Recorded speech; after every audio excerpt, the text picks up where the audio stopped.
Hi, welcome to Fiberchats. My name is Irina. I'm the host here. And my guest today is a very interesting fiber artist from Copenhagen. Ina, I'll ask you to say your last name because I'm going to butcher that. My name is Ina Dyreborg.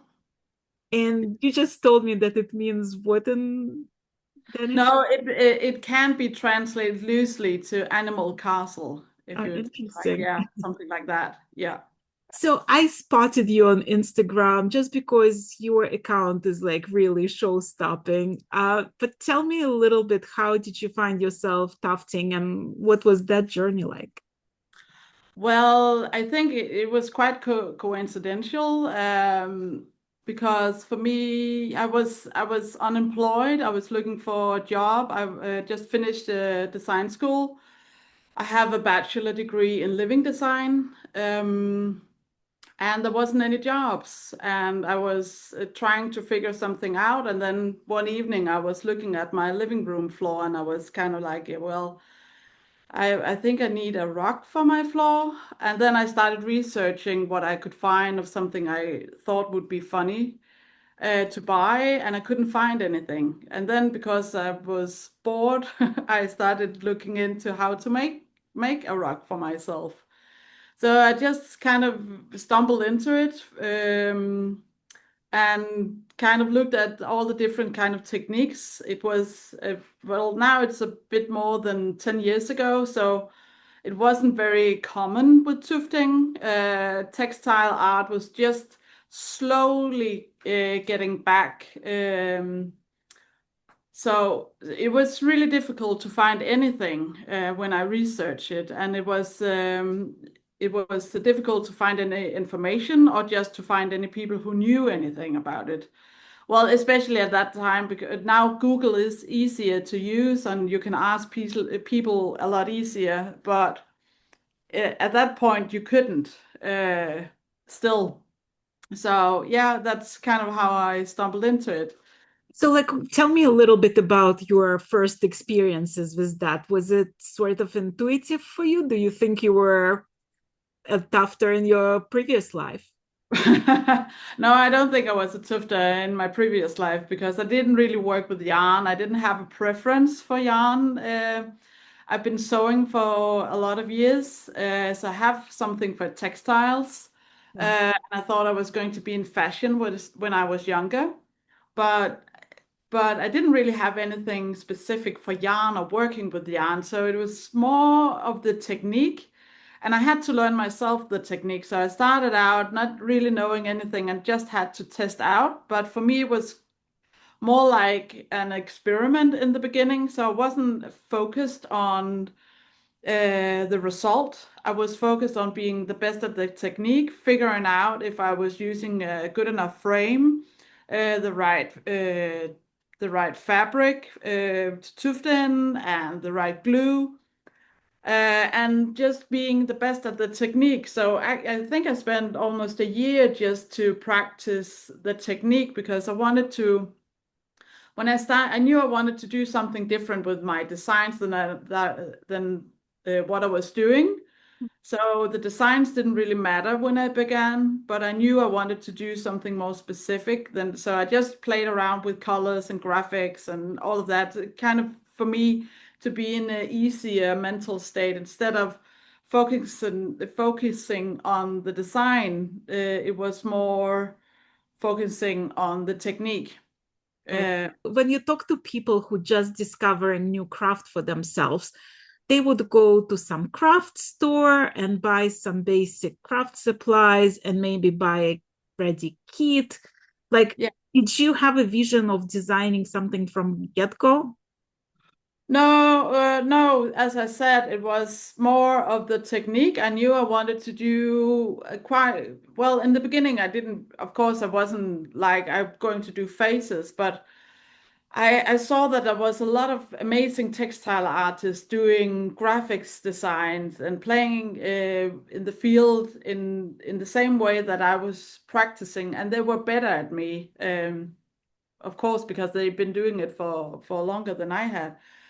And and for me it was not it didn't come to life for me. So for me it was I wanted to work towards something instead of just be doing something that others has done. So in the beginning, I didn't really follow any tufters. And I still only follow a few because I didn't want to see other people doing something that I could envy, that I wanted to have designed, even though it wasn't my style or anything. And I knew that I would look at that and be kind of like, okay, should I be doing this instead of? So in the beginning, it was very important to me to look at tattoos and ceramics and jewelries and a lot of other stuff, painters and yeah, graphic designers, but it was more important for me to get inspired by anything else than something tufted. Interesting. Well, do you think one needs to be an artist? Because now you teach it, right? So, like when your students come to you, do they have to be artists to be able to do this technique, or anybody can do it? Anybody can do it, and I sometimes think it's easier for those who I've seen at my courses that often people who has some sort of degree in design or think that they would be very well at it because they're very creative, they tend to stumble because first and foremost, this is a tool you have to use. So you have to be good at the technique, and people tend to forget that. So they think because now they are very creative that they will just go on and then they can focus on the amazing design that they are going to create. So I've seen a lot of creatives stumble in that and kind of yeah, holding their breath because they thought they were going to be the good one. They thought they were going to be the best at the course, Right. and the accountant next to them was actually better at the technique because they just kind of like, okay, now I have to try. Now I just have to stumble into this. So it's when you're trying to do the technique, the design, and all of the above, actually, when I teach that you stumble, that you, because you get so focused on doing so. I think it because people want to be the best from the beginning. And even though I say to all of my students that the first piece can be the ugliest piece you ever made, it's the progress. So when you're further along, you can see in a couple of days, or you can see also just in a couple of hours how much better you've gotten at the technique. So I think it's because you want to have that final result right at the get-go instead of it being something you have to work towards. And yeah, often creatives tend to be at the finish line even though they know it's not what it's about. Right. Well, for those of my viewers and me, like educate us a little bit about this particular technique. Like what's the process? What's involved? Well, you have a frame and you have some hessian, burlap, and then you have the Danella needle, and it's a manual tool. It have three settings, so a short length, middle length, and a longer length, and that's kind of it. And then you just turn the handle, and in one or two directions, yeah, you just decide which way you want to go. So it's and it sounds like I don't know if you remember when you used to make whipped cream with a manual like this. So it kind of sounds like you're whipping cream all the time manually. Yeah. When you meet new people who like want to try this technique, um, how much can they achieve in one session? Like, how did you decide what you're going to teach in that class? And was that a learning process for you as well? Because, like, it's one thing when you're an artist to do something, it's another thing to try to teach that skill to somebody who hasn't done it before. Well, even though I make sure to say to when I write out to people, I did that from the beginning. So I wrote a clear message about make it something in between an A4 and an A3 size paper size. Um, and people in the beginning, we had the bigger frames. We used a very big frame, and even though I said make it smaller, people, because that's apparently how our brain works, we tend to draw in the middle of the paper, even though it's in this case it's better just to work closer to yourself. You tend to just focus on the middle, and people tend to, when they have a big piece of paper and it's the frame that's the paper, they tend to fill it out. So I had to get some smaller frames because people didn't wasn't always able to finish, and if they were very busy all day. But I say all the time, I say to people, yes, you can make that. The difference is I don't know how fast they are. I don't know how many breaks they're going to take. I don't know how well they're going to work with the tool that they are. Maybe they would be better working with another tool because every tool is handmade.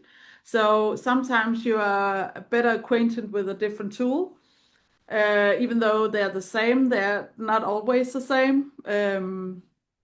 So yeah, you can achieve a lot in just one session. You can make a finished piece, and you can also go home with something that isn't finished. It depends on how fast you are Well, and what you're there.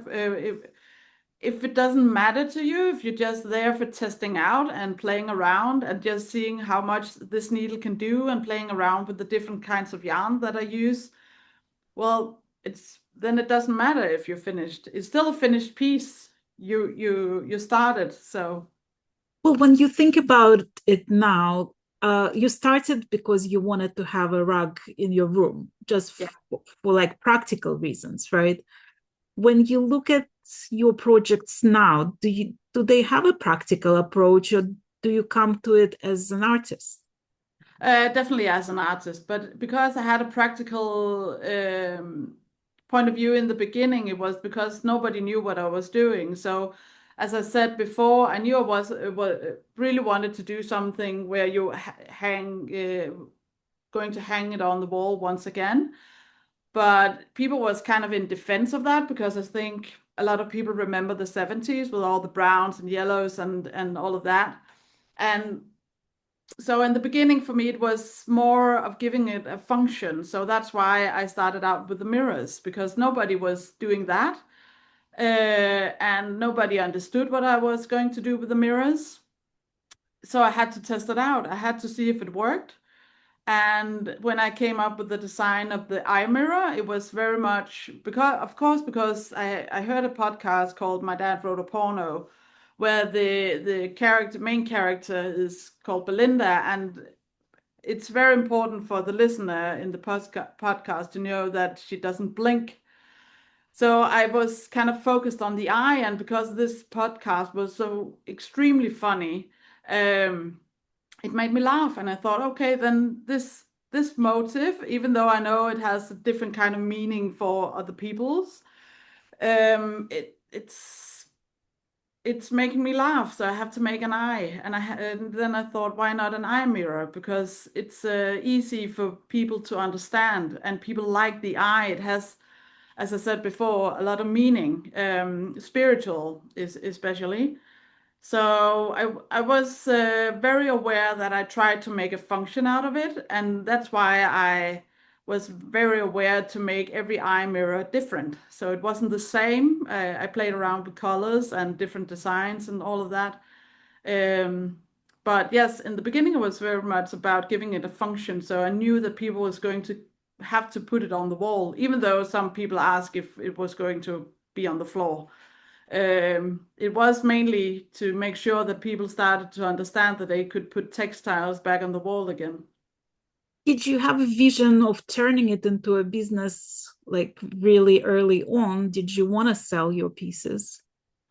I didn't have the main focus of this was going to be a business, but I knew when I started out and I could see something in it that it was going to be a business. And I very early on knew that I had to push myself to just start selling, and you don't sell one of your pieces just at the get-go, or maybe you do, and then you're very lucky. But I knew it was going to take some time, but I knew I had to push it in myself to sell it so that I could be better at it. Yeah, I knew it was going to be something I was going to sell, even though in the beginning I didn't like that. I knew I had to just push on and kind of mentally prepare myself that it was okay be feeling insecure about selling your stuff and not knowing what people was going to think about it.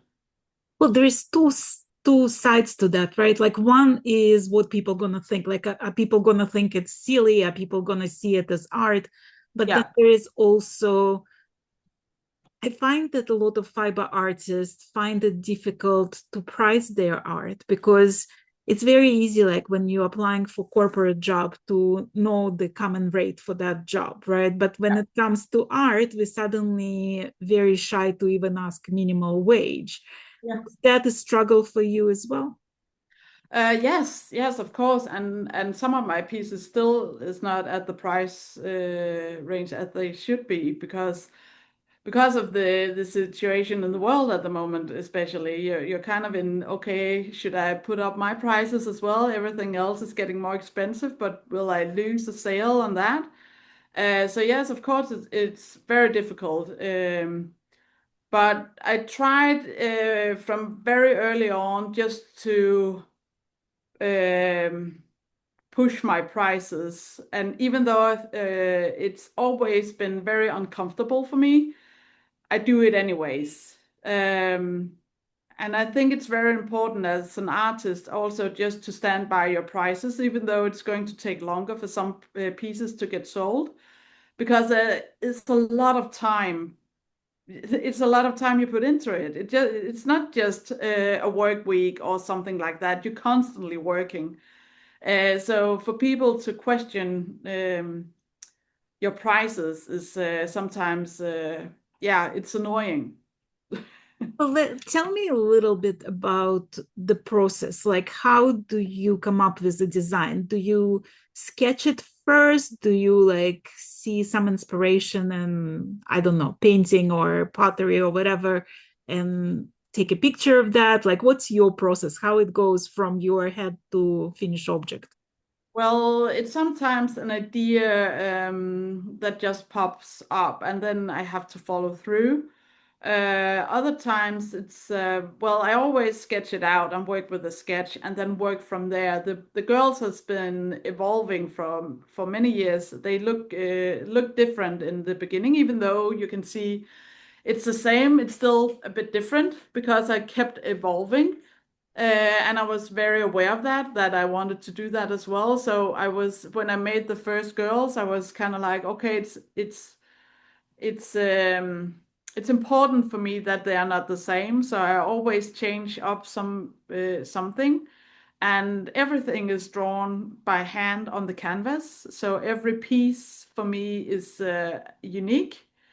Um, and I think that's one of the most important things to me to do still, because we are so used to now just you can project your images on and everything like that, but then every single piece would be kind of the same. Well, for me it would, and for me it's I want that quirkiness of something being a bit more crooked in one piece than in another, even though they might have the same hairstyle. You can see that they don't because it's been drawn by hand, so freestyle every time. Um, and I think that's something that for me is very important. I don't feel like I'm a production.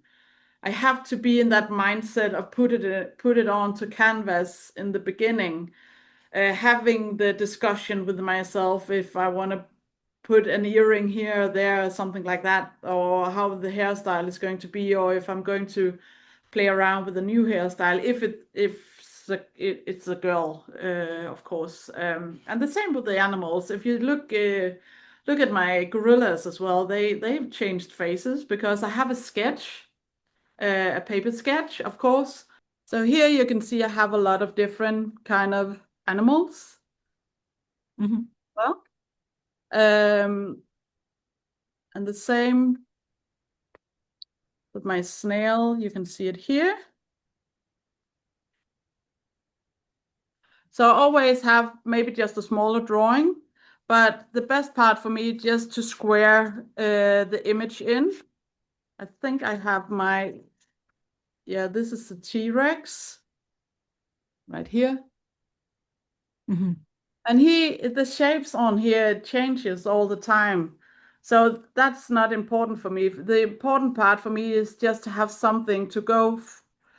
So when I just draw all the lines on the canvas and then I go from there, and every single piece will still be unique because I'm only looking at this and then I draw on the canvas. So yeah, that's my main focus, to give every piece something unique, and to make sure that when people buy something from me, it's unique for them as well. Right. Well, are you thinking in terms of collections? Like when you started with the girls, like did you have the vision that it's going to be a collection of them? Like, are you thinking of like putting it in the exhibition, let's say, and have the whole series of them? No, I never have because I made so many now, so I don't know even where they are. So, but no, for me, I didn't think the girls would be the most popular ones. So that's just a coincidence for me. It wasn't important for me that the girls were I sold more of the girls than some of the other pieces. It just kind of happened. Right. And I think that's why I also had to evolve the girls a bit more than some of the other pieces, because otherwise it would be boring for me to do them. And that's also a main focus of mine, that every time if people ask me to do something, for example, a commission piece that's a portrait of them or their kids or a pet. I always say no, because that for me makes me feel like a production, because I have to be very uh, it's the drawing's already made for me. Kind of, you take a photo and then you can make a sketch out of that, and then you work from there, and that's not interesting for me. Right. So I think it's they have to change all the time. Otherwise, it's not fun for me to work with it. Well, when you think about being an artist, right, there is these two sides to that. On one hand, you want to be as free in whatever you feel like doing at the moment and your artistic ideas as you can. On the other hand, you want to be somewhat practical because you're thinking of sales. And I'm sure there is like some projects that take you much less time that can, be faster and sell faster because they cheaper than some like enormous snail, let's say, that's gonna be a few $1,000s and might not sell as fast. Are you concerned about that? Like, are you deciding for yourself, like, I'm gonna let myself treat myself and do something that's gonna be superbly expensive and gonna be expression of my artistic freedom, and then I'm gonna make a bunch of projects that I just have to sell to survive, sort of thing? Well, you have, yeah, at the moment, of course, it's always a balance. But I think it's important still to make the smaller pieces. Well, this here is a smaller piece, but they're still artistic. They're still fun to make. The same with the girls, the smaller girls in this size. And then you have something like this here. And this here is often just me playing around with colors. So I use the hands as color swatches. So Mhm. if I'm stuck in colors, sometimes it's easier for me to get those colors out and not use them because I use them a lot. Maybe so for me, I can use them in some of these pieces just to get it out, and then work with other colors in some of the faces. But for me, I definitely make bigger pieces for myself. Yes, I do. And I love that they don't sell as fast because often they're in my home when they don't sell. So I have three spots in my home that I usually use for bigger pieces. So it's nice not to have empty spots on the wall. But then I just often put a smaller piece up on the wall. But still, yeah, it's I think it's important to all kind of making sure that there's time to create something that won't sell just in a couple of days or a month or seconds. Are you sad seeing certain projects of yours go? Like, is there ever this um, desire to just keep it for yourself and not to sell? Yes, but I've gotten really good at letting pieces go. I definitely have favorite pieces, and but I always been aware that it's more important to be good at letting them go. I only have really have two pieces of my own that I wouldn't sell. It's my very first piece, and then it's the rug that I finally made for my floor, and it's because it's been used so much now, so you can't sell it. And it would be too expensive because it took an extremely long time to make. Um, but otherwise, yeah, it's more fun to see how happy people get when they buy a piece. It's just as important than to keep it for myself. And Well, because I can always make a new favorite piece as well. So sometimes it's also about making a new color combination that I get really excited about. So yeah, I think that it's okay to let it go. But yeah, I definitely have favorite pieces.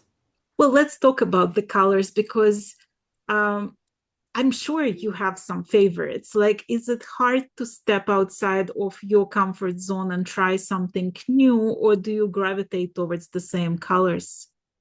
No, I definitely I tend to how can it well if I've been using like take this piece here, very bright colors, extremely bright. So but just before that I used very calm tones. So for me, it's always going in one direction and then probably stepping over into something else. And that's for me to keep my mind off just falling in the trap to use the same colors over and over again. So I don't have my blue period.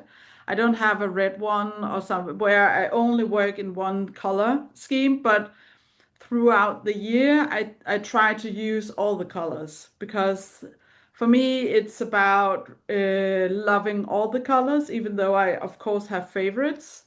I want to be good at using all the colors. I want to be, uh, yeah, because it's for me, it's very much about the colors in my pieces, of course, and it's trying out new things all the time. So for me, it's more important to try out new color combinations than just sticking to what I know I love. Right. Well, talking of new colors and color combinations, tell me a little bit about your um, yarn stash. Like, what does that look like at this point? I think I don't have the biggest yarn stash at all compared to some other artists. I really want to use all my yarn, so that's why I try to keep it as not. It's not that I don't have a lot. I know I do, but still compared to many others, I don't.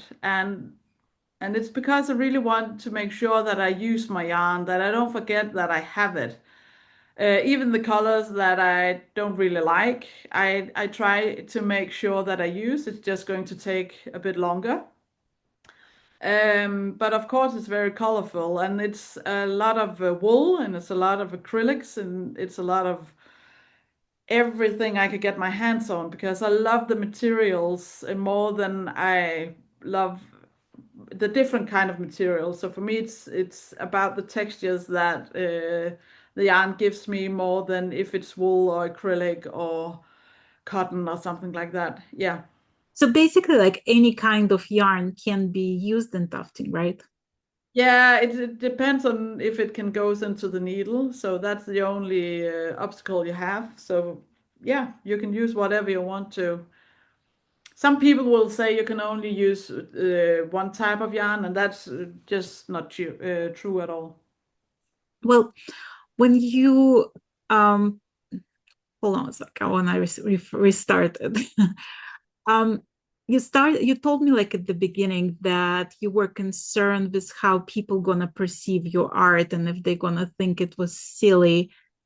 And I'm sure at this point you found your target audience and you found your fan base, but are there negativities? Are there like comments about that this is not art or whatever? Like, is there ever bad comments there, and how do you deal with that? It's very rarely that I get bad comments, and I think it's because I was one of I made tufting popular again in with the Danella needle here in Denmark, especially, and of course in it's not that I'm not known around the world, but I think I was lucky that I was one of the first ones. So my style is very unique, and I think because I don't make pop culture art, so I don't use any cartoon characters and make them into a rock or something like that. That I'm still sticking to my own stuff. So it's very rarely. I think I have one or twice tried. I had an old lady yelling at me at a design market once, telling me that it was way too expensive. And it was so unnecessary and very unpleasant. Luckily, there was a lot of people standing around and correcting her, so it didn't have to be me. But for the most part, yeah, it's very positive. I don't feel a lot of negative thoughts about what I do at all. And I think it's because I've been here for such a long time that people know what I do, and my tool as well has some uniqueness to it that I haven't just jumped on the train 2 years ago when everybody wanted a tufting gun. So. Well, now that like there are so many other people who do that technique, use that technique, do you see them as colleagues? Do you see them as source of new ideas and inspiration? Do you see them as competition?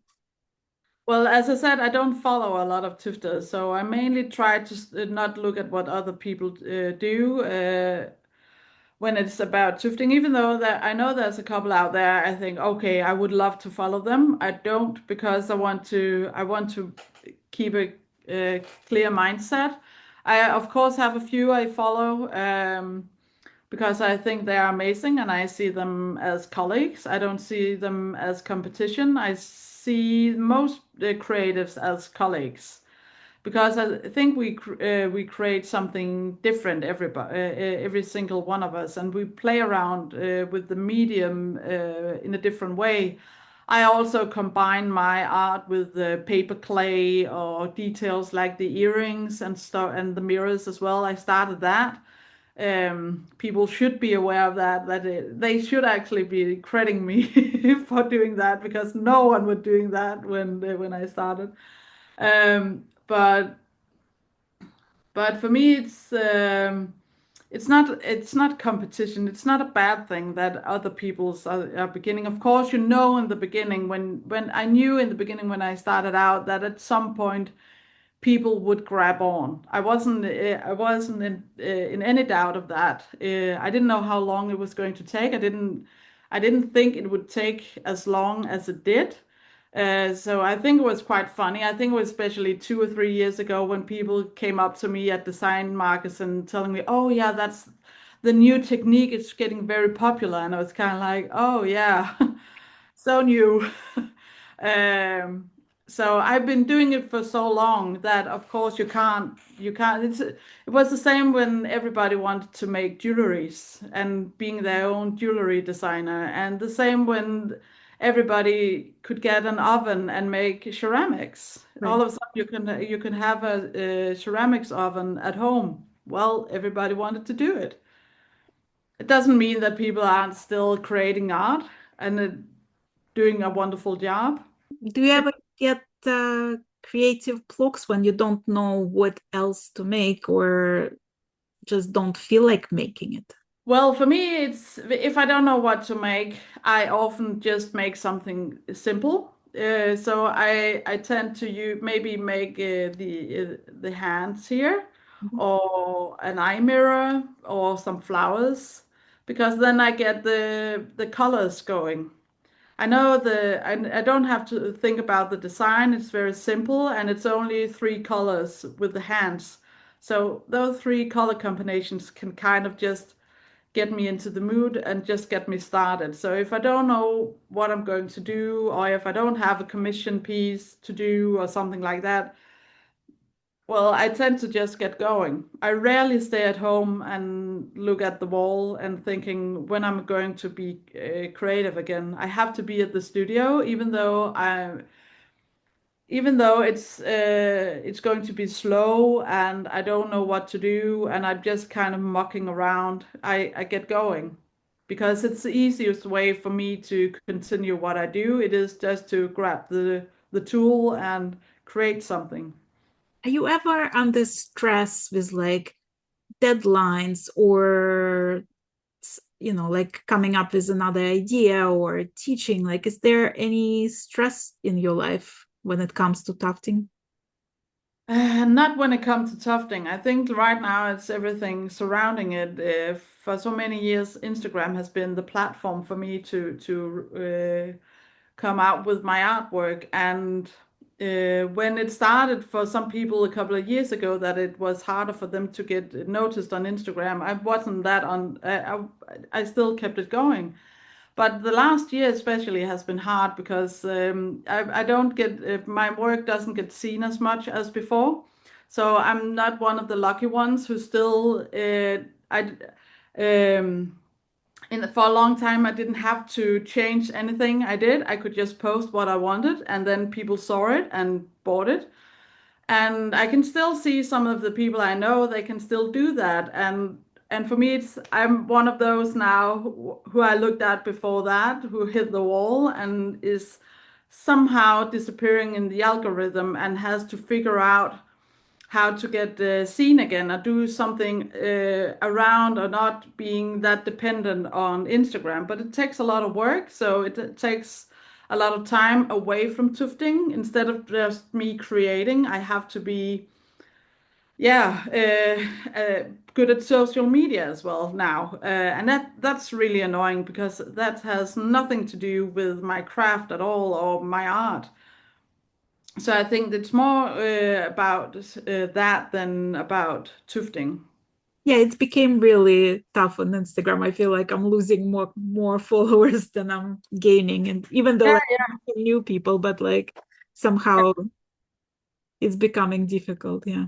yeah, it has become very difficult. Luckily, I can see some are still going strong, so I hope they continue to do so. But yes, it's become very difficult for the rest of us. Yeah. Well, do you think like as an artist, and same goes for Instagram, you are a creator there as well. Do you think it's our job to constantly evolve and constantly learn and constantly change and like No, I think actually we have to decide if we want to um, be part of that still. I think we have to, as a creative community, try to figure out how we can stand together instead of accepting that we have to be good at something. I'm still learning. I'm still trying to do Instagram, so it's nothing. I'm trying to do it all, but for me, it's really about when you see constantly something new coming up, and some social media guru tells you now you have to do this to get your community to do that, and I'm kind of like, well, do we have to? So if all of us decided that we weren't going to do that, would this product still exist? And I think we have to make some decisions in the next couple of years, how we want to be ruled by Instagram, because all of a sudden they are making us run around and being on our phones instead of creating art. Right. Do you look at yourself as a business? Like, do you have a business plan? Do you have an ambition for your brand, let's say, or a vision for it of where you want to take it? Yes, I do. I really want to create a space, and that's a physical space, also because I see a lot of small shops closing down now because people are not, everybody is buying stuff online and forgetting their community. But I really want to open up a physical spot where you can come in and just look at art. So make a gallery, small gallery for my own art and for other people's art, and have a studio space in the back as well. That's really something I would really like to make more community out of it, than just me doing my thing. Yes. Well, tell me a little bit about your average day. Like, how much time do you spend doing what, right? Like, is there administrative tasks and then the actual creating and teaching and answering emails and all of the social media? Like, how does your day go?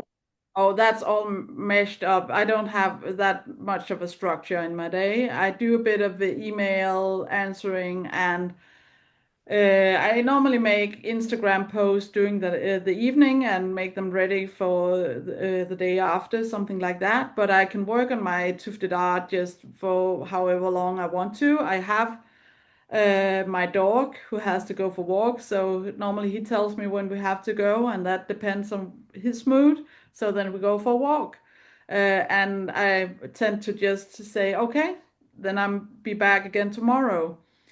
I can, yeah, I can finish up some of my pieces as well at home if I don't have a lot of things to do. So my time is very much like this. I don't have a time schedule like that at all. I miss sometimes having that. I try to do it a lot, but I tend to fall back into just, yeah, going with the flow kind of. Because sometimes I can decide that I want to be at the studio at 9 o'clock, and then I meet someone on my morning walk, and then all of a sudden it's 10:30 or something like that anyways. So it's, and I think it's more important for me to do something like that. Take time where you let your dog play with another dog for half an hour, not being concerned about that you have to. I thought I was going to start up at 9 or something like that. I think it's important that we take these moments sometimes just to be, instead of being in all that structure. I think it's important to have structure, of course, but I think it's also important that we don't we don't think it's the only way we can function. Right. Well, the knitters have that famous phrase, one more row, where like we're almost ready to finish, but not Yeah. quite yet. Is there the same thing in your life? Like, do you Yeah. find yourself just wanting to continue and continue? Is it hard to Yes, of stop? course. Especially when I'm creating a new piece where I don't know, because with some of the pieces, when I've been doing them for, or the designs for a long time, I'm not that surprised anymore, even though the colors are new to me, then I know what to do next. So especially when I'm testing out something new and playing around with new sculptures or new designs or something like that, I could work on it forever, and I lose time, and it's my favorite place to be, because it's so amazing when you can still have those days that you all of a sudden has have been going for many hours without even noticing, and forgetting to eat and drink and something like that. Yes. Well, do you have any dreams of like creating? You like to create larger pieces, but like I'm sure there's just not enough time in the day to like chase every dream of yours. But it's like, if you could take a year off and just concentrate on one piece, do you have any dreams like that? Not on one specific piece, no. No, not in that kind of not a specific piece. I can have it can take me a long time to test out a new design, so I can have it in my mind and I can sometimes draw a bit and then get back to it and then I have to try it out. But and it could take me a very long time to get going on something new. And I embrace that now. In the beginning, I was very annoyed with myself for not just doing it because it seems like everybody else is just okay. Now I got this idea, now I have to test it out. But for me, I have to stay with that idea for a bit before I get going. So no, I don't have something I just wanted to take a year off to do, not with my work, then I would get it done and then I would work on it. Even though it can take a long time, you can look at if you look at his mustache, for example, it took an extremely long time to do. So he was standing there for quite a while as well, just waiting to get more yarn into the mustache as well. Um, so, but I just put him aside when my arm was too tired to punch needle all the yarn into the piece. So Well, no, I don't. when do you know that the piece is done? Like, is there always temptation to continue, working on it a little bit longer? No, I'm quite good at. In the beginning, I was scared because I didn't. In the beginning, it was trusting myself. I think everybody knows how it is in the beginning that you're not quite sure, and then after a while, for me, it's been important for me to just say, okay, now it's done. So I don't keep on working on. You can't put it if you keep on putting yarn into it, it doesn't get any better. Then it's because I want to change a color. And I very rarely now change any colors. I do it sometimes, but in the beginning I did it a lot because I needed to try out because you work from the back side, so you work in 2D, and when you flip it, it's 3D. So there's a lot of light, and the colors act out differently than from the back. And because I tend to use so many different kinds of yarns, and especially some of my wools, even though it's green, it can have a lot of other different colors woven in between. Right. So sometimes those colors comes out, even though when you look at the cone and it's kind of like, oh, this is beautiful, this is going to look like this.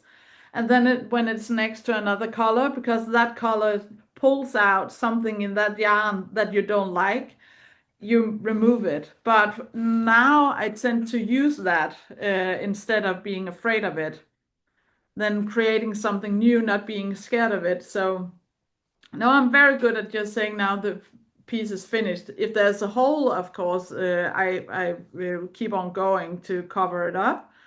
But I don't stand there and say, "Oh, is this finished?" or "Is this the colors I want to do?" Because I have maybe one or two colors that I decide on from the get-go. And if I have planned out a whole piece from the beginning, it won't look as I decided in the beginning anyways. Hmm. So every time I don't know if it's the right color or not, I tell myself, well, you can just do that in the next piece. Right. So instead of standing there looking at the piece and saying, should I change this to another color? Should I buy a new color? What should I do? Then just, okay, well, now you have the opportunity to do this the next time. Yeah, that makes sense. I just kind of say, well, now you have another piece you can make. Now you're not stuck in this here because you can always do this color combination another time if you want to do that. So I think that's how I solve my color issues is constantly telling myself, well, you have the possibility to make this art piece again. Well, when I look at some of my earlier projects that I've done, I see the imperfections, I see the mistakes, but I also think of it as like endearing, kind of an endearing way, because like I remember dreaming about like picking the colors and like deciding what it's going to look like and all of that. When you look at some of your earlier pieces, what do you see?